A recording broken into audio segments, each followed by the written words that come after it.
We saw last year, Digging Dangers 24 and the Royal Oak incident, that gas company crews crossed a lot of their live, soon to be replaced gas lines without potholing hardly any of them at all.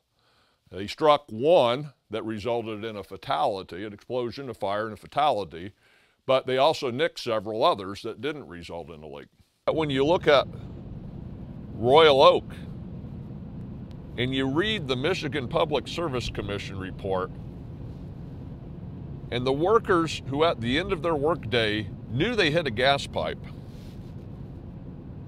after they made a call to dispatch to send a service person out to check out where that gas was going, left. You wonder, were they trained properly, or did they just make a decision that, hey, it can't be that bad? But just because the space between you and I is unexcavated doesn't mean that we don't have to verify what's in the ground. And that's where I see a lot of issues going on recently. And I know there's been a lot of incidents related to natural gas pipeline strikes from Trenchless Technology equipment. Communication conduit contractors hit a lot of underground utility lines when they utilize trenchless technologies. The problem is that they're being hired to install these conduits at the lowest possible cost. This means there's little money left over for things like potholing and verifying the location of crossing utilities. In Kansas City last year, the guys who potholed on top of a gas and an electric mark, they said that they thought they had exposed both the gas and the electric lines. And when you look at those pictures, you see a 2-inch conduit, black conduit, right next to a smaller black conduit. And you wonder how many excavators would see that and say, oh, it's a gas line and an electric line touching one another. There was 2 marks, an electric mark and 1 gas mark. They went down, they exposed, and they saw 2 lines right next to each other, 2 black lines. The gas line was a foot below. OSHA says that had they potholed down to the depth of their excavation, they would have found the gas line.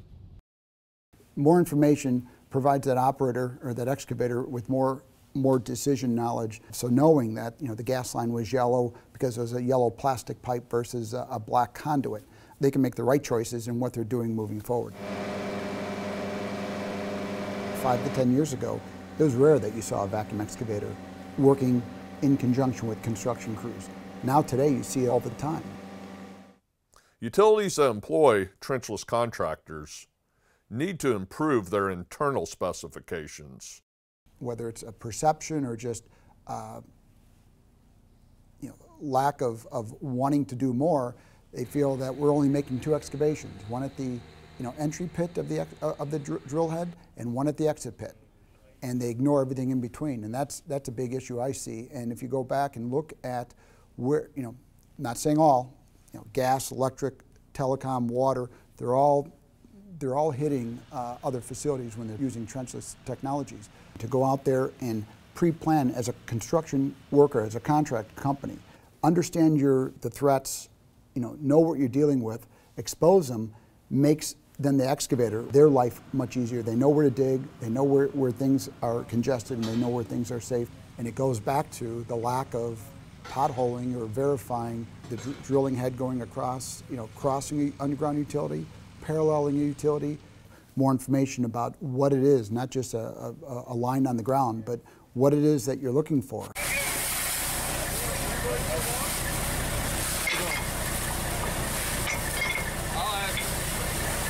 Well, no, they got a second source for you.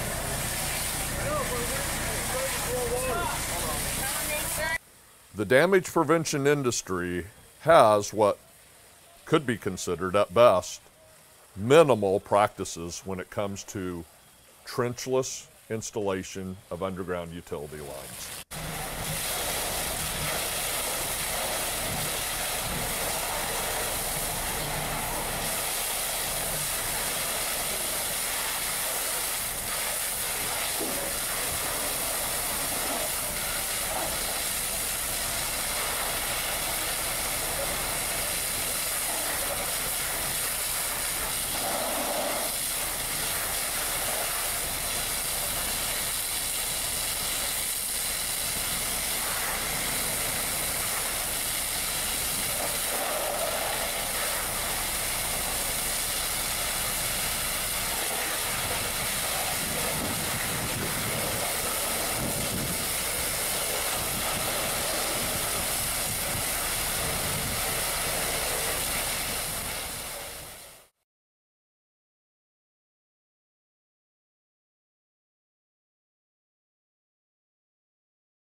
All locate marks for trenchless excavations should be verified by a person using a locating device, and utilities that are marked must be exposed by hand or vacuum excavation.